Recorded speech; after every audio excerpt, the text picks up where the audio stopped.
to X's and O's. As always, I'm one of your co-hosts, Peter Borkowski, and I'm joined by our other co-host, Mr.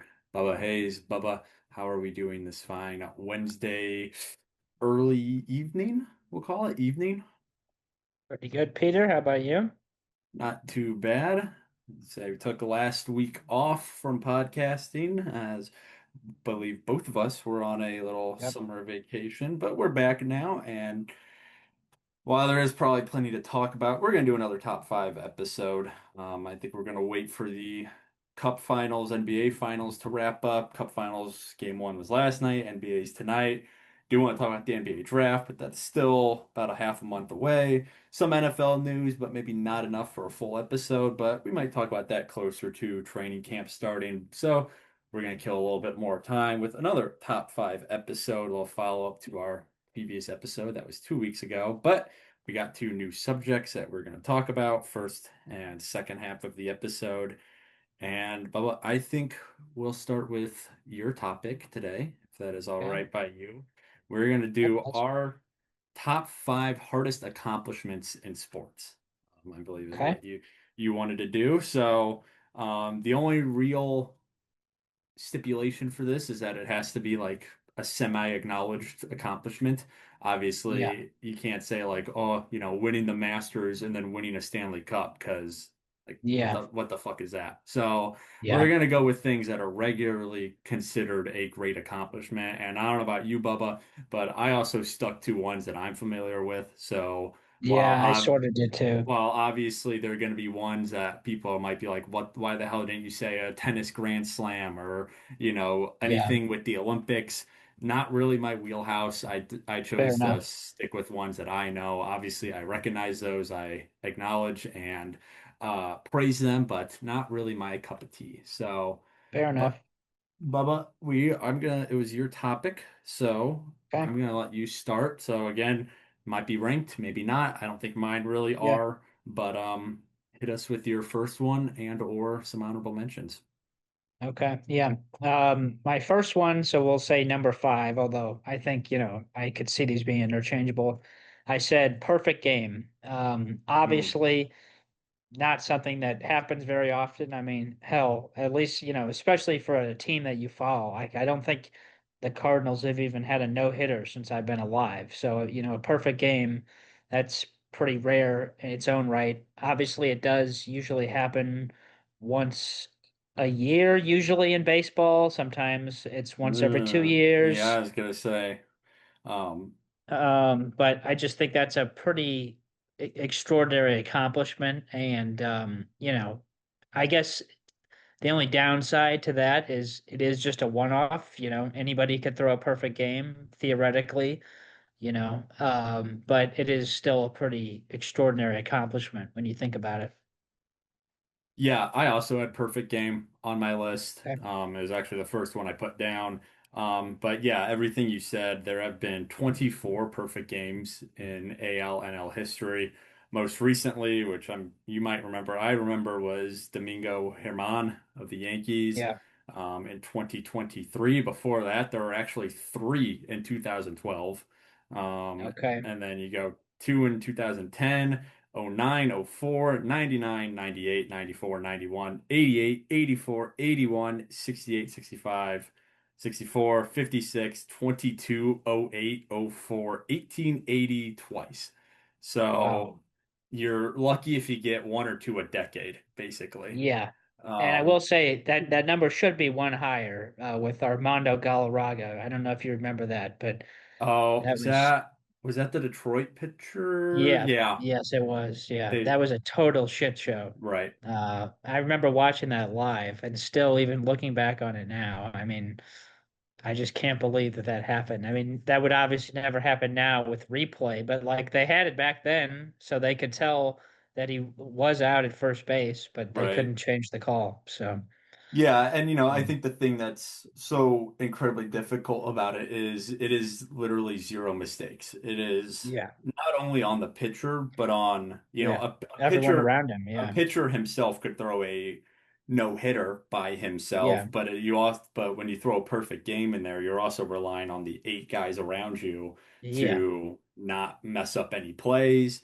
Yeah. not throw any errors, not, even throw a little bit a second behind where you should. Like I Yeah. mean, Yeah. it is the literal definition of you have to be perfect and everyone around you has to as well. So, Yeah. and I think that's really what separates it from the no-hitter is, the no-hitter's largely on the pitcher, um, while the perfect game, everybody has to be on top of their A game. So, Yeah. nope, like I said, that was one of mine, so I'm glad you mentioned it. Um, I'm gonna start off with the one I had number five, which is the undefeated season. In Anything. football or okay. Yeah. Just Yeah, that's a an good one. undefeated season. Obviously, in some sports, it'll never happen. I mean, Yeah.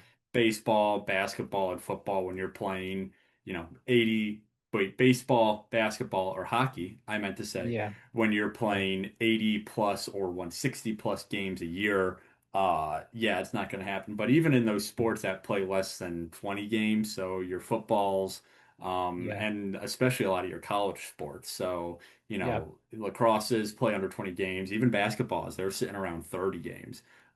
Yeah. Obviously, we kind of saw one this year with Miami, Ohio. Obviously, eventually Yeah. lost in the tourney. And then we did see one with Indiana football. They went perfect. Um, but I mean, kind of the same thing I said about a perfect game is, you have to play 16, 17 plus games absolutely perfectly, basically. Yeah. You can't Yeah. have one off day. You can't get beat by a buzzer beater. You have to sustain that through injuries and guys missing time. It's, just incredibly hard. And then to carry that into the postseason as well. Because as we've Yeah. seen with teams like the Patriots, or Miami, Ohio. You can go perfect in the regular season, but once you lose once you lose in the big time, the spotlights goes down the drain basically. So Yep. I said undefeated season. I think that's I think obviously that's a really good one. impressive. Yeah, I think that's a good one. Um, I guess moving on.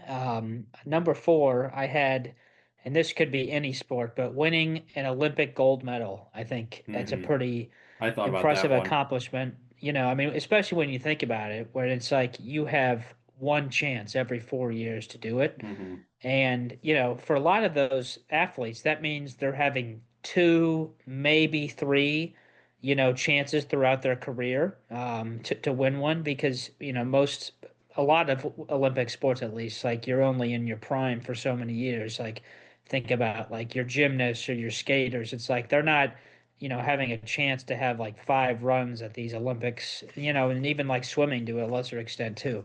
So I just think winning an Olympic gold, it's just really impressive. The amount of training that goes into it.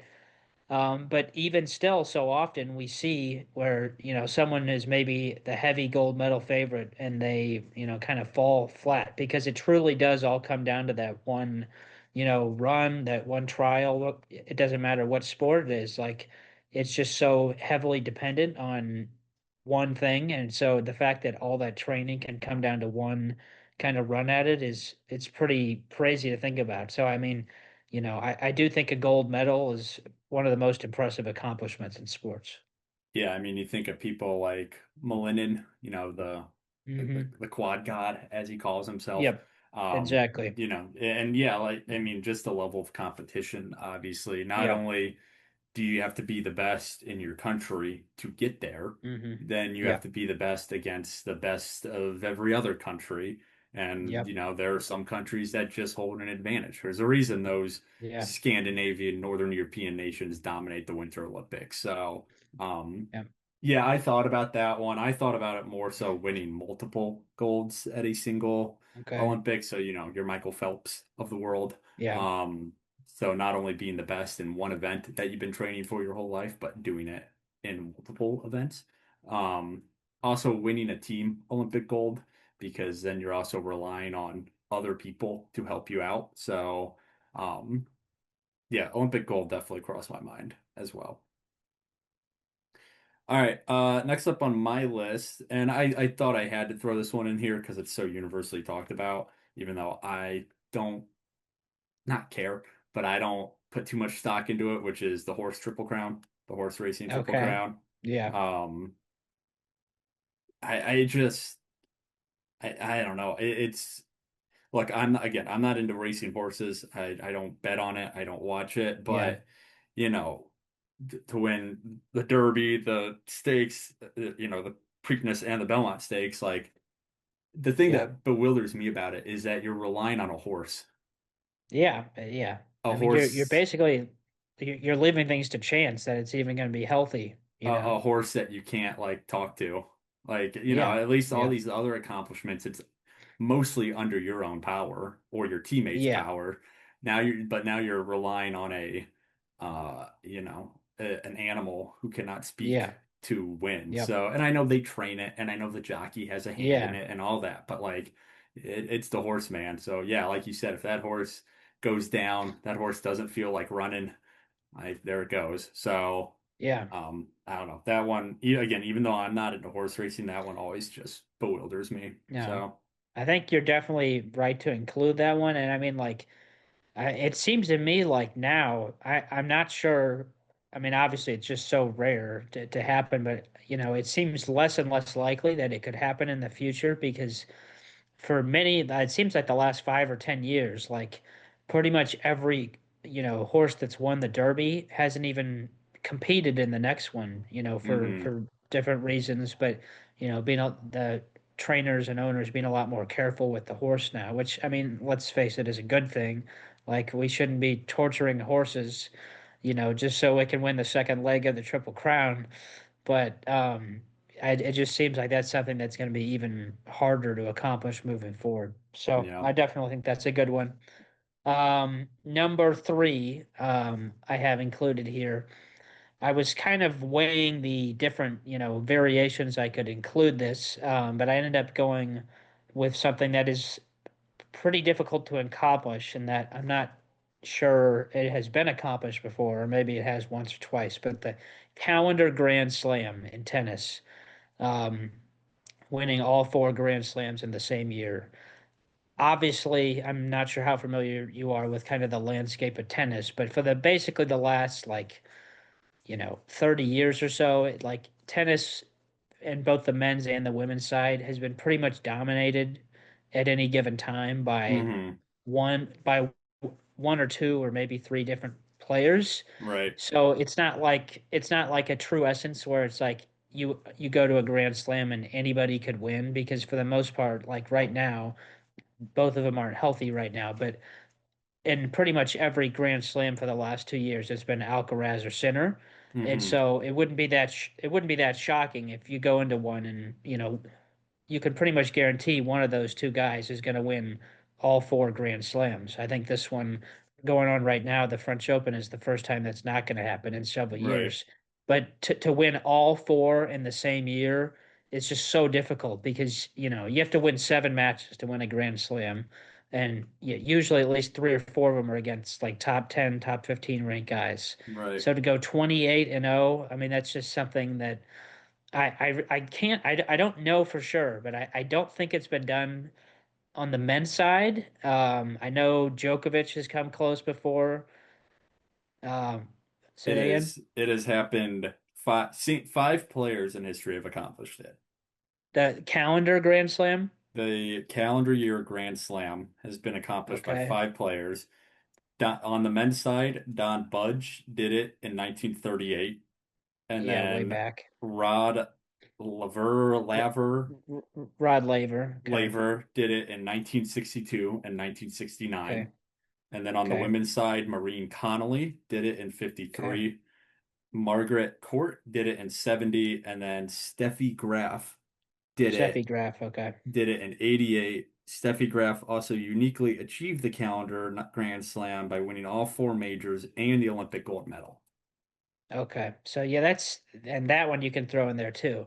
So I mean, to me, that one is just pretty impressive. And of like any like modern players, Steffi Graf is really the only one who would even be considered in like the modern like version of Yeah, tennis. All those other guys and ladies are going back a lot farther and they're pre not. pre It's kind of 70. considered Yeah. it. Yeah, it's kind of considered a different landscape. So I think that one it's not impossible, but it's certainly something where it's like it's only going to be accomplished by one of the top players, and hmm even then, it's just still really hard. Yeah. All right. Um, I'm gonna stay on the Triple Crown run for Okay. my end. My second to last one we haven't mentioned yet because you already mentioned Perfect Game is the Triple Crown of Motorsport. Oh, okay.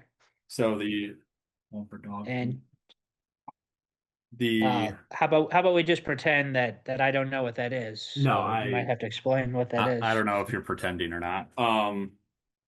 Sorry, Who's to say? I got interrupted. So the Triple Crown of Motorsport, there are two versions of it. Okay. Both of them include the Indianapolis 500, which is IndyCar, Okay. the 24 Hours of Le Mans. So if you've seen, did you ever see Ford v Ferrari? Yes. It's Okay. what they race in that. And Okay. then there are two versions of it. Each of them have a Formula One leg. One of them is the Formula One Drivers' Championship.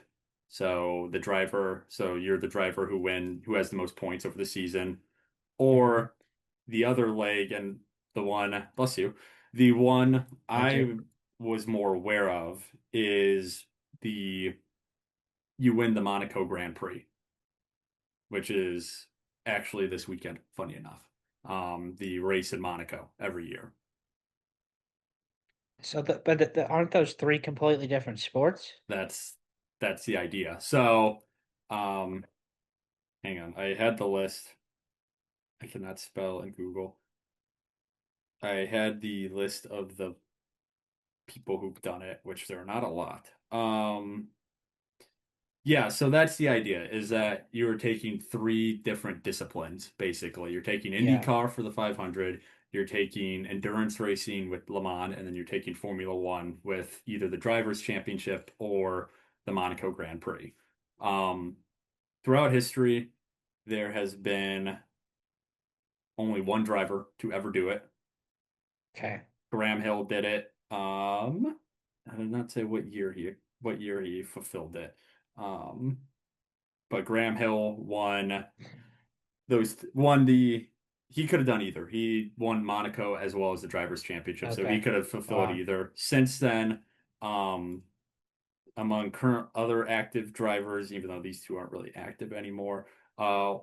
Jacques Villeneuve and Juan Pablo Montoya have won two of the three events. Villeneuve won the Indy 500 and the Drivers' Championship, but never Le Mans. Montoya won the Indy 500 and the Monaco Grand Prix, but never Le Mans. And then the one current driver who's still like very active, Fernando Alonso, who's one of my favorite F1 drivers. He's won Monaco and a drivers' championship. He's won Le Mans twice, and then he was on track to win the 500, but his car shit out on him, basically. So he Okay. was extremely Pretty close. close. So, Okay. yeah, the Wow. difficulty of it, as you pointed out, is that there are three very different disciplines. Um, F1 is its own beast, and Monaco especially is kind of a shit race nowadays. Um, but it's an extremely difficult race because you're racing on like street-sized streets, basically. Yeah. Indy 500's IndyCar, and you're driving in an oval, and then Le Mans is a 24-hour marathon. So and the other reason it's so difficult and why I don't think we'll see anyone do it for a while is because drivers, especially F1 drivers, which you need to be, are very specialized these days now. Yeah. There's really no F1 drivers or non-F1 drivers who cross lanes. So Yeah, that's pretty much what I thought. most F1 drivers are only F1 drivers, and people who don't drive Formula One don't touch it. Um, Yeah. So the only person who I think may someday be able to do it, other than if Alonso goes back to IndyCar, which he could, even though he's like 45, um, is Verstappen is the only driver who's like kind of branched out.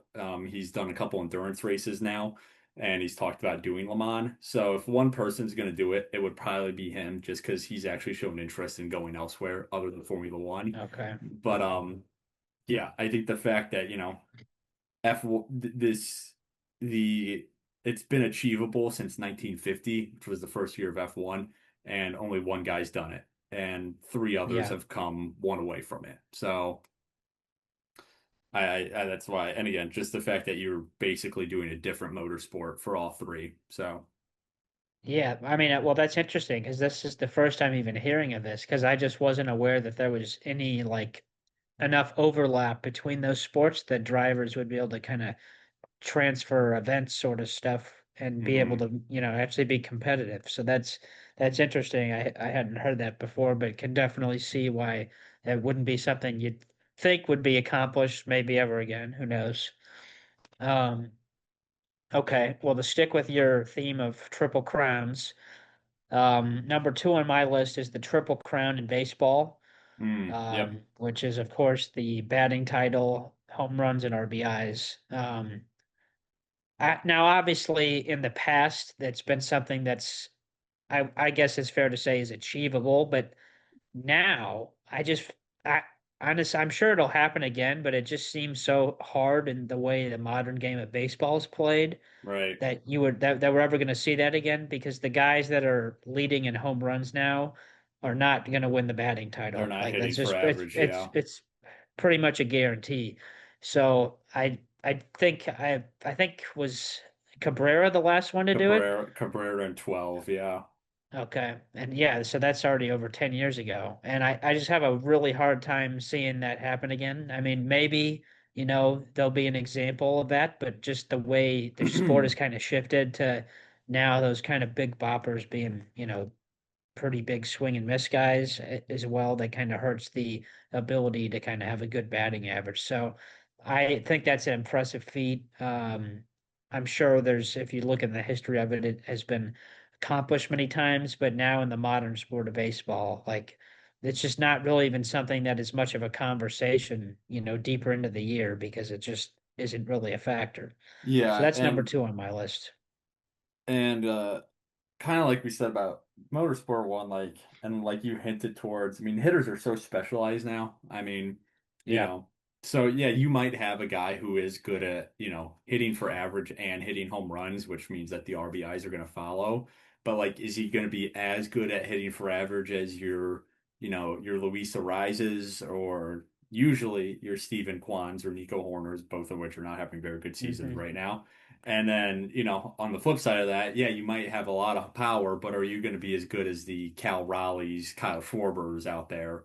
Even though Raleigh's not having a good year, but still, like it's just not only do you have to be good at all three of those things, really the two of them, because again, the RBIs just kind of follow. Um, Yeah. but you have to be the best at them.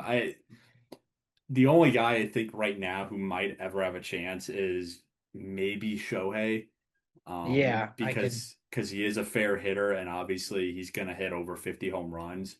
Yeah. But like I said, as good a hitter as he is he ever going to be as good a contact guy as your Uh, contact guys? Arias, yeah, Yeah, your something like contact that. Yeah. guys. So, yeah, no, that's a good one. That's one I Yep. considered as well. The last unique one I have on my list, and this one I debated because you do see it somewhat regularly, but it's kind of been transformed, is the modern day dynasty, Okay. especially in major league sports. Um, Okay. I just think the days of seeing teams win, obviously dynasty means something to everyone. It's something different to everyone. But I think if you look at it like, all right, three titles in a row, I think is kind of universal. Or like 3 and 4, 3 and 5 Yeah. maybe. I just think with especially with the cap restrictions we're seeing now, Yeah.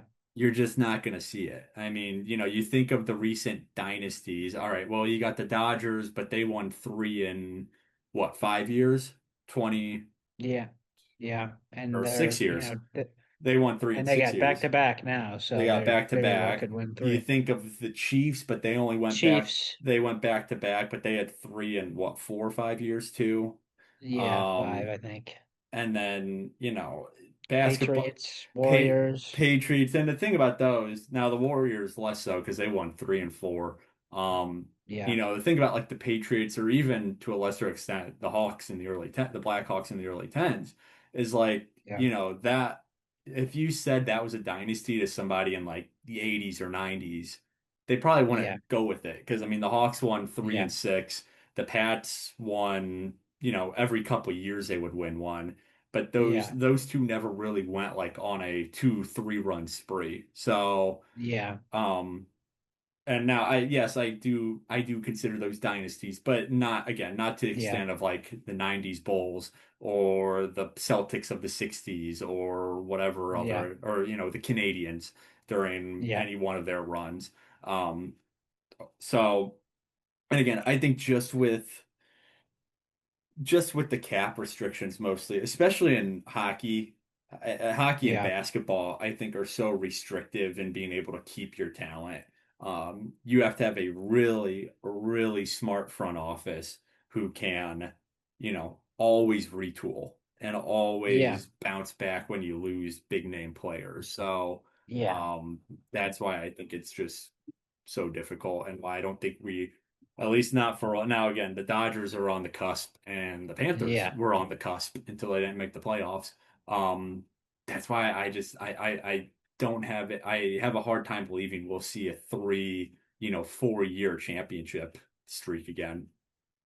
yeah. I mean, I do think I consider the Dodgers to be in that kind of dynasty uh zone just because they've won, three or so in the last 5 years. I mean, obviously the COVID year, that one is a little bit controversial, but they've won back to back.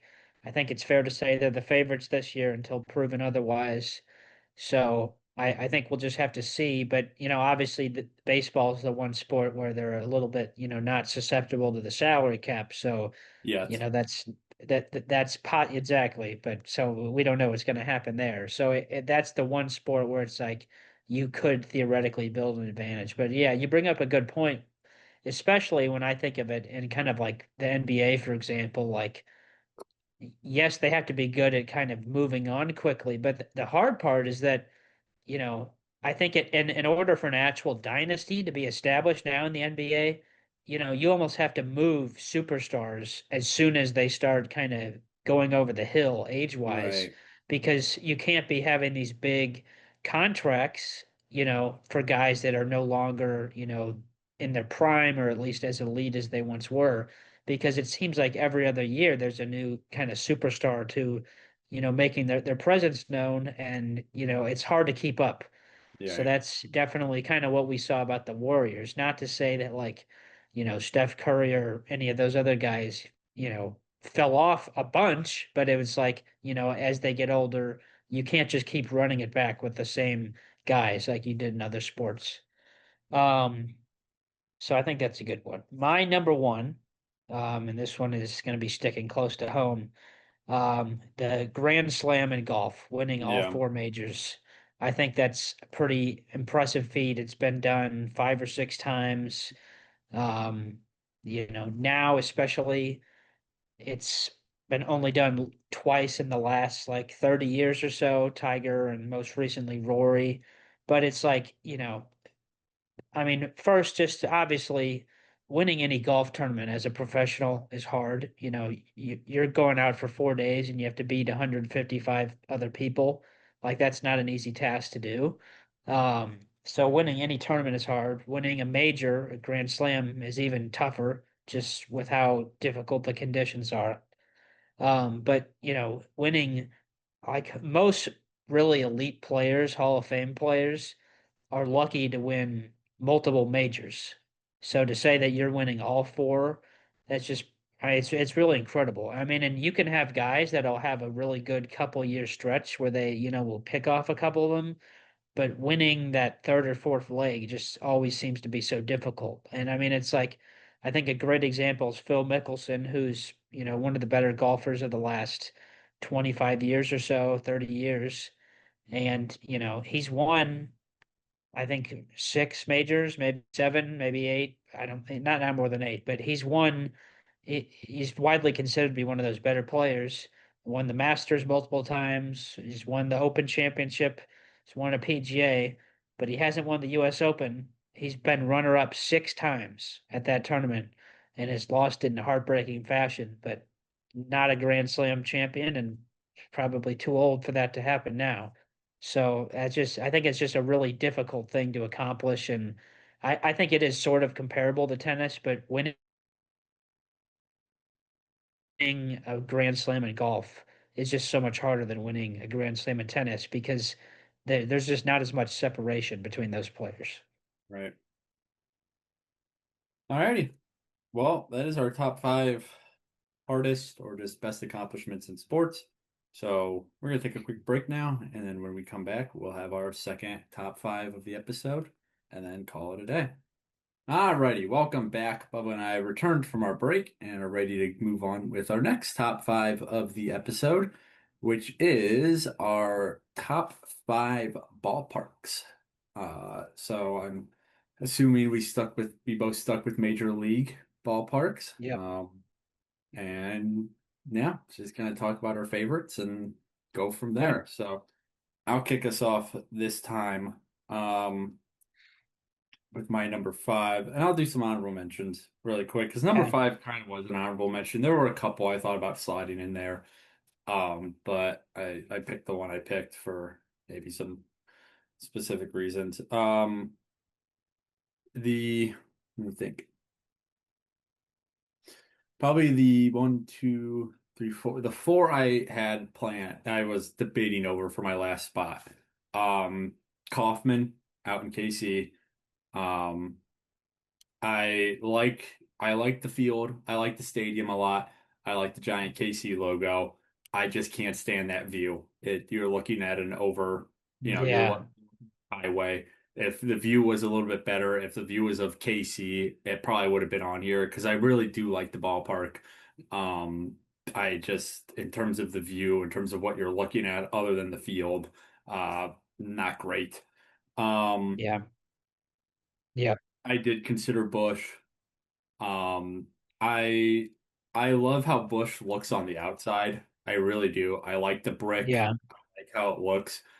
I personally just cannot stand the inside of it. I think there are ways, and this is a personal preference of mine. I think there are so many video boards. There are so many things to look at, and it just kind of Mhm. annoys me. I know that you need to have Interesting. I know you need to have your video boards. I know every stadium has a lot, Yeah. but Bush just it just feels a little overboard to me. Um, Interesting. I also and they're not the only ones to do this. Um, One of the other ones I'll talk about in a second did this too, but I don't know why, but Bush especially sticks in my mind, probably just because I've been there a lot, where they always place something in between every pitch, it seems like. And Hmm. that just annoys me. I don't know why, but Okay. it just does. Whether it's, tr a sound to get the audience clapping or organ music, Yeah. it's just between every single pitch, there's something. And part of me is just like, just let it sit. Like in between batters, I totally get, but in between Yeah. every pitch is a little bit much. And then the two I considered for my fifth that I guess you could consider them a tie. Great American out in Cincy as well as Progressive in Cleveland. Okay. And no, I did not on purpose stick Hmm. the Ohio-based stadiums down here. Um, Yeah. I was at Progressive last week, actually. Really liked it. It's a great view out onto the city with the way the ballpark's face. It's actually right next to, I forgot what it's called, wherever the Cavs play, the Cavaliers play, which is really cool that they almost kind of share a concourse. It's just the side that we walked up on to get into the ballpark was like there was like nothing there. Like you were standing right next to the ballpark and you thought you were standing next to an office building. And that was kind of weird. And then the one I did pick for my fifth, which I think slightly edges out Progressive, but you could probably convince me on another day, was Great American. Um, or Yeah. did I already say Great American? You already said it, but I Okay. didn't know if it was going to be Everything I said for Great America that I just said was for Progressive Field, actually, okay. which is where the Guardians play. Whoa, whoa, whoa. I stopped it. And then I picked Great American for my fifth, which is where the Reds play. I was there last summer. Really nice view. It's up the lake. It's up the lake. It's up the river. You can see, would that be Tennessee or Kentucky? Uh, Kentucky. Big Kentucky. You could see Kentucky from, where you're sitting.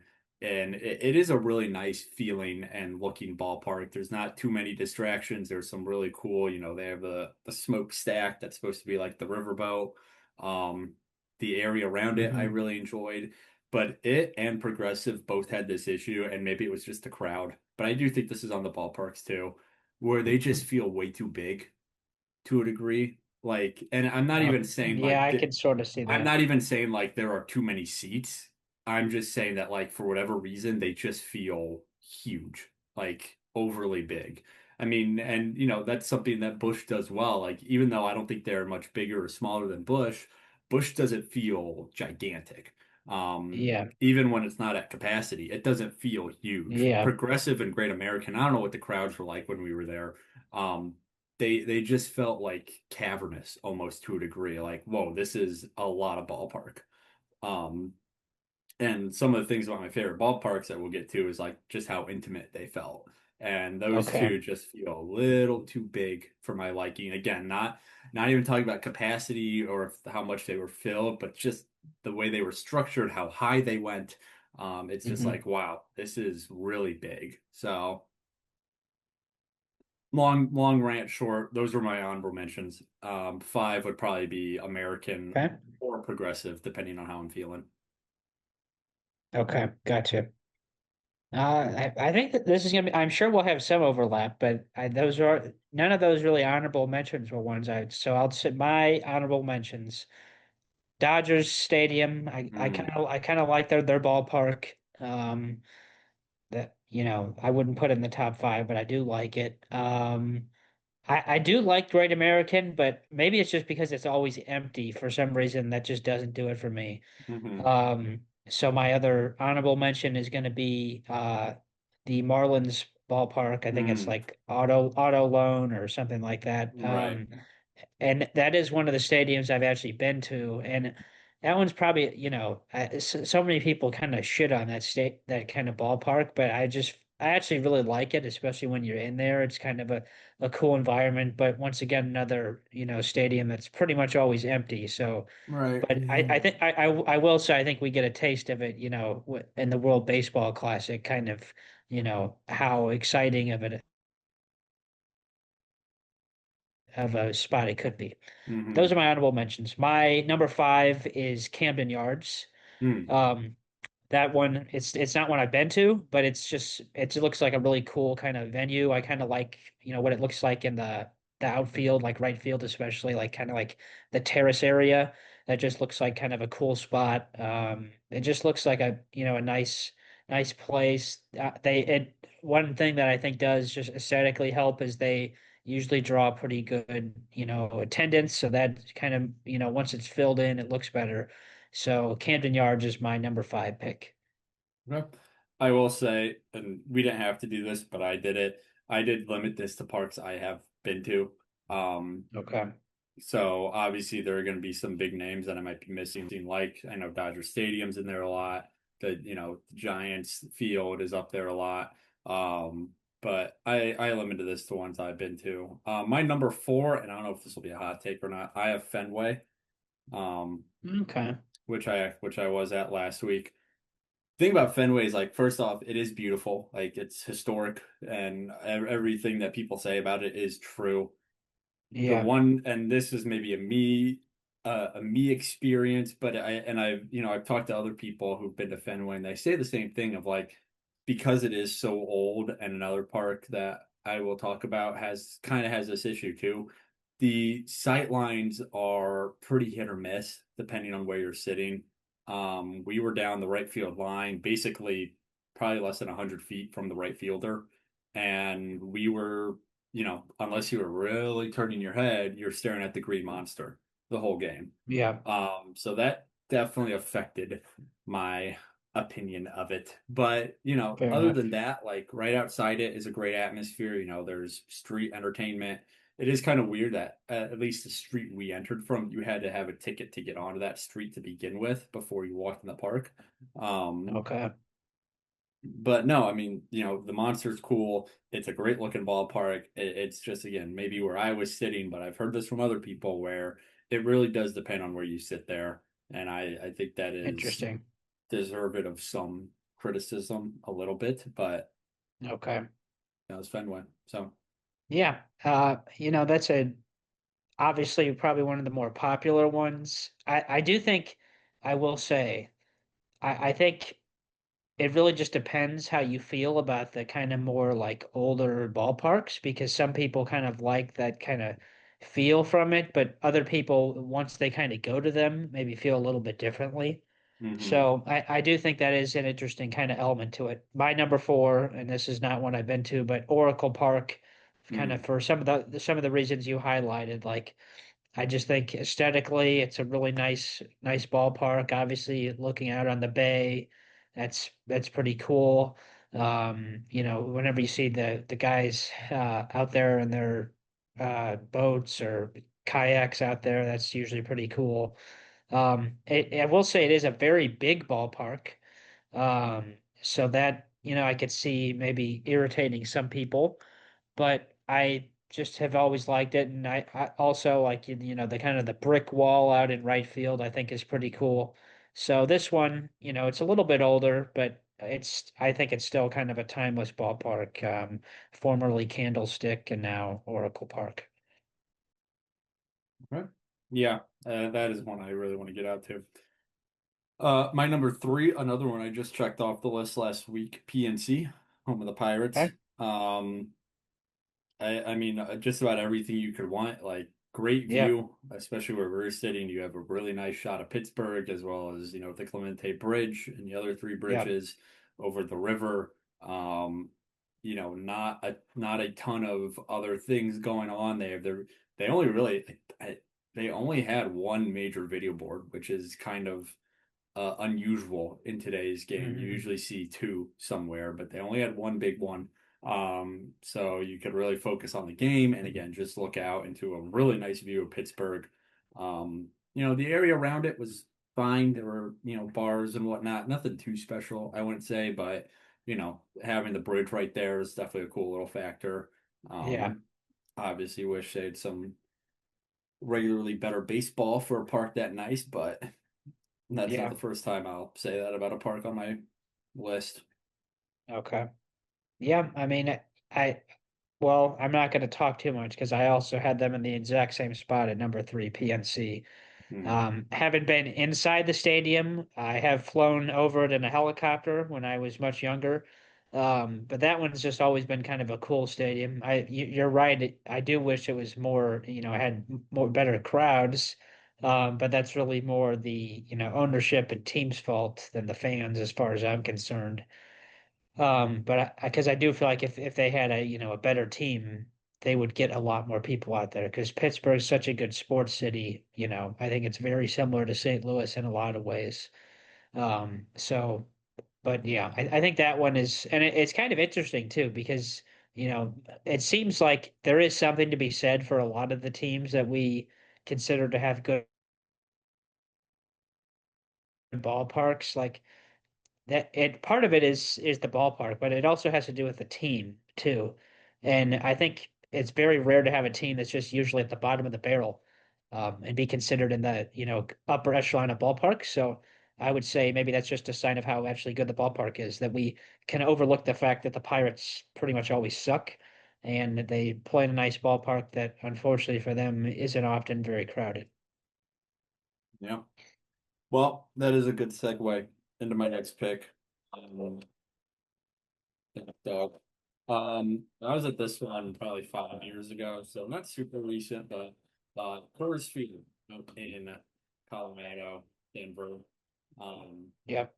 the Rockies, obviously. So you want to talk about bad baseball being played in a beautiful park? Yeah.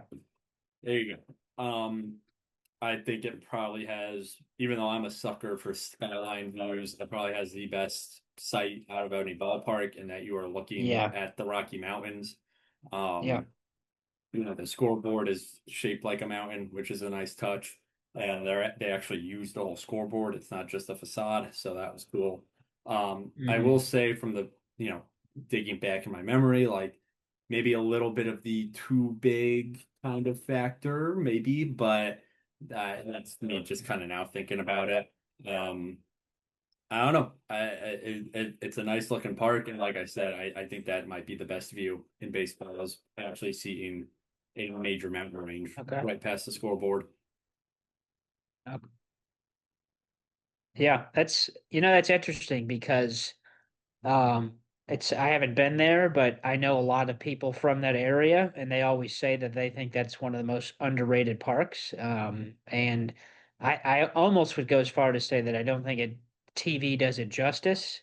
But I could definitely see where that's, kind of a top five. I didn't have it in mind, as I said, but I can definitely see it. And also, the one thing I do think is interesting is even though they usually suck, they still get, decent attendance for how bad they are. Like you don't often see a lot of games out there where the seats are empty. Like they usually do a pretty good job packing them in. So I think that says a lot about the experience there at the ballpark, that even though maybe the team isn't very good, it's still a good place to watch a game. Um, Kind of on the opposite side of that, and probably you're not going to be too surprised. I have Bush at number two. Obviously part of that for me is just growing up here and mostly being a spot where I've watched a lot of games. So there's some level of, home, there. But at the same time, I've talked to a lot of people that have, not Cardinals fans, but come here to St. Louis, and they usually rank Busch pretty high. They think it's one of the best parks that they've, kind of been to, which is interesting to me. Obviously, everyone likes the St. Louis sky in the background and the arch and all that. But a lot of people are just really big fans of the ballpark. I think part of that is like, yes, it is somewhat newer, in the last 20 years. Like that definitely helps, but it does a good job of blending kind of the new and the old with kind of the brick, I think, as you mentioned. So I have Busch Stadium at number two.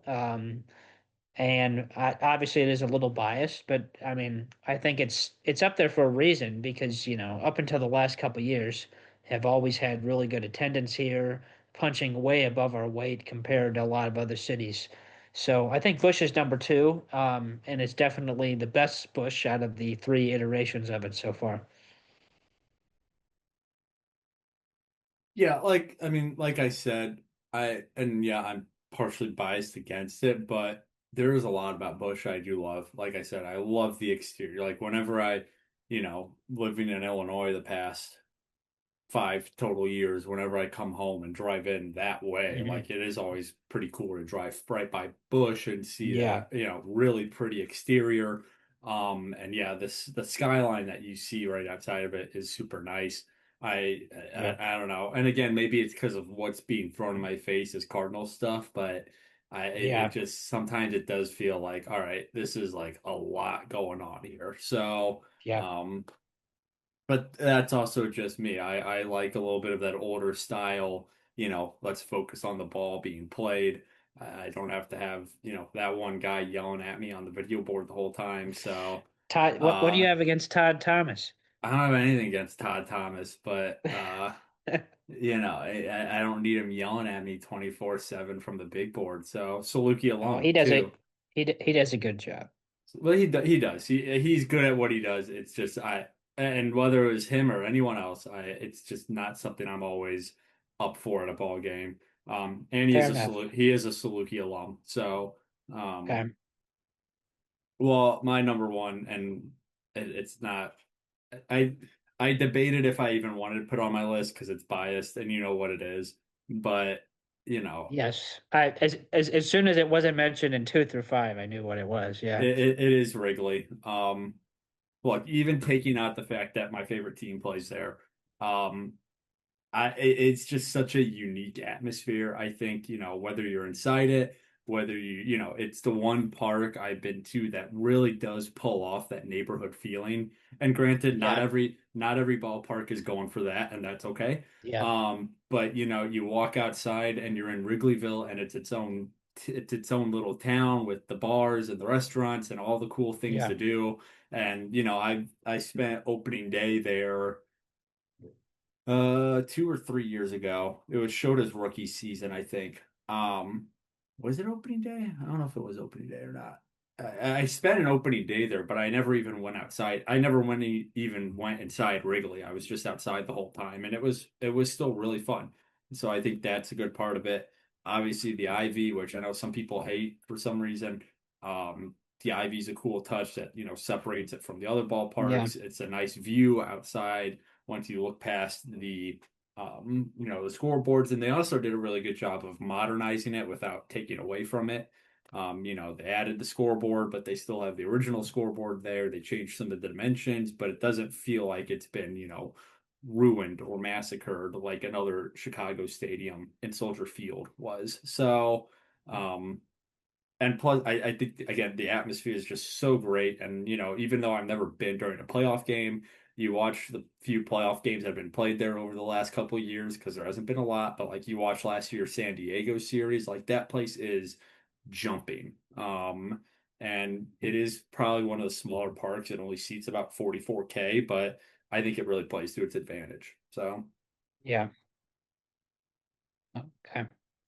Well, I'm not surprised as you can probably guess, but I have to say I don't think you're going to like my response to this because now here's the thing. I agree with a lot of the stuff you said about Wrigley and having been there a couple times, like I do get its charm. Like I agree with you, like the kind of neighborhood feel outside the stadium, I think is pretty cool. I actually am a pretty big fan of the Ivy. Um, my issue is I think the experience really goes downhill once you actually enter the stadium, which is probably, not what you want it to be. To me, it just feels a little bit crammed, and I think because it's kind of so old, it just feels a little bit dumpy. I don't mean any offense to the, patrons of Wrigley when I say that, but to me, when I went there, I don't know what I was expecting, but I guess I was just expecting it to be a little bit nicer inside than it was. So like I still like Wrigley and I would definitely go back there again. But I just feel like especially what just and it may have been partially because of the seats I had too, the both times I've been where it just hasn't been a great view and I've been blocked by one of those stupid poles they have. So that was kind of annoying. But I feel like it would be a good enough stadium to watch if it was like not at full capacity and you had a little bit more room to kind of spread out, but just everything is just a little bit crammed for my liking. My number one is Petco Park. I think this is probably a pretty uh, common one, it seems like, whether people have been or not. I just think it's one of the kind of the nicest views in all of baseball. I like a lot of the things about the park. Just as far as like a baseball perspective is concerned, I don't really love how big it is, other than like that, really short left field porch. It's obviously not really a good ballpark for the home run ball, to center or right. So that's, something that I do think is a little bit unfortunate, but I think it's still a good park, as far as that's concerned. And I think it's probably one of the best places you can watch a game. And, part of like, obviously, if that ballpark was in like Minnesota, it'd be a little bit different. It's not you're not going to have great weather and the palm trees and all that, but I think just the location and kind of where it is, and everyone I've talked to kind of would agree that that's just one of the nicest parks they've been to. all right. I haven't been to Petco. I haven't been to anything west of Denver. So, um, definitely, if I ever go out on a West Coast trip, probably knock a few out. But all right, well, those are our MLB park rankings, our top five, I should say. So, Hmm. well, I think that'll do it for this one then. Um, we should be back next week, I assume. Um, Not sure what we're talking about. Probably won't do another top five. We'll probably actually try to have a Yeah. topic, but we'll figure that out next time. So, Bubba, enjoy the rest of your Wednesday evening. Um, Everyone else, enjoy the rest of your Friday evening or afternoon whenever I pump this bad boy out. So, but until then, talk to you next week.